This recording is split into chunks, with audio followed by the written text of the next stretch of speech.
Welcome to MKSS உலகம். இன்னைக்கு உருளைக்கிழங்கு பக்கோடா எப்படி செய்யலாம்னு பார்க்கலாம். அதுக்கு 2 உருளைக்கிழங்கு தோல் சீவி வச்சிருக்கேன். இப்போ தோல் சீவின உருளைக்கிழங்க நம்ம பீலரை வச்சு இப்படி மெல்லிசா இந்த மாதிரி சீவி எடுத்துக்கலாம்.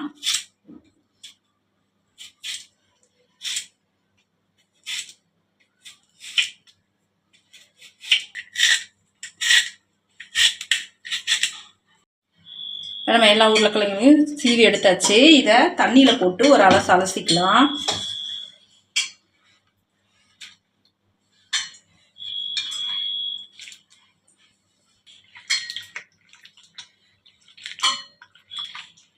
அலசிட்டு தண்ணியை நல்லா புழிஞ்சிட்டு எடுத்துக்கலாம்.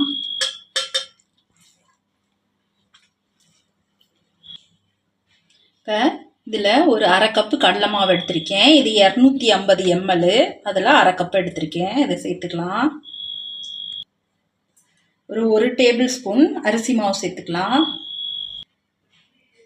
ஒரு அரை டீஸ்பூன் மிளகாய் வத்தல் பொடி சேர்த்துக்கலாம்.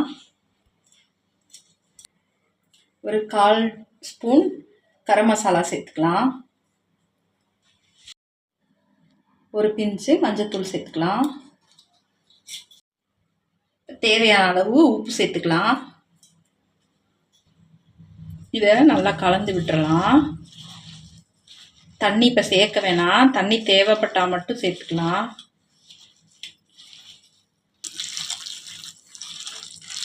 இப்போ நமக்கு தண்ணியே தேவைப்படலை, தண்ணியே தேவையில்லை. நல்லா அந்த ஒன்று சேர்ந்துருச்சு. இப்போ எண்ணெய் காய வச்சுட்டு நம்ம பொரிச்சு எடுத்துக்கலாம்.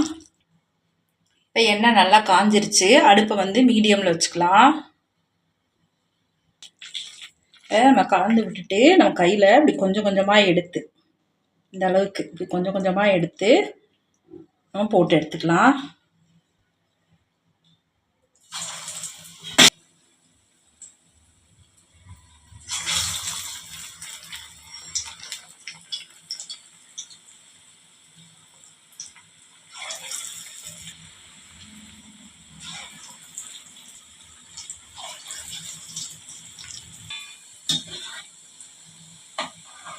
இப்போ உடனே திருப்பாம ஒரு 2 செகண்ட் விட்டுட்டு அதுக்கப்புறமா நம்ம திருப்பிக்கலாம்.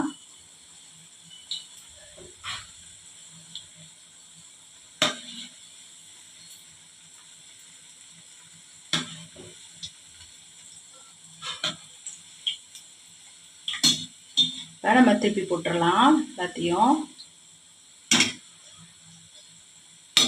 இது 2 சைடையும் மாற்றி மாற்றி திருப்பி போட்டு நல்லா கிறிஸ்பியாக வர்ற வரைக்கும் பொரித்து எடுத்துடலாம். இப்போ நல்லா வெந்துருச்சு, நம்ம எடுத்துடலாம். அடுப்பை மீடியம்லேயே வச்சு பொரிச்சுக்கோங்க. அப்போ தான் நல்லா கிறிஸ்பியாக இருக்கும்.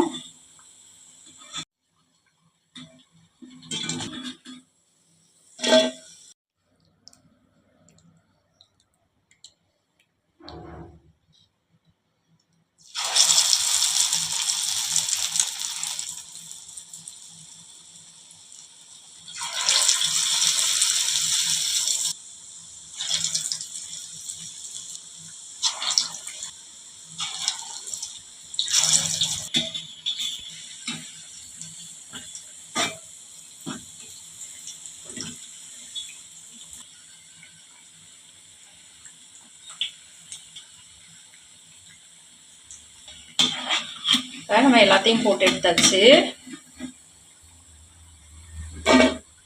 உருளைக்கிழங்கு பக்கோடா மொறுமொறுன்னு சூப்பராக ரெடி ஆயிடுச்சு. நீங்களும் இதே மாதிரி செஞ்சு சாப்பிட்டு பாருங்க. நம்ம வீடியோ பிடிச்சிருந்துச்சுன்னா வீடியோவுக்கு ஒரு லைக் பண்ணுங்க, சப்ஸ்கிரைப் பண்ணி சப்போர்ட் பண்ணுங்க. நன்றி.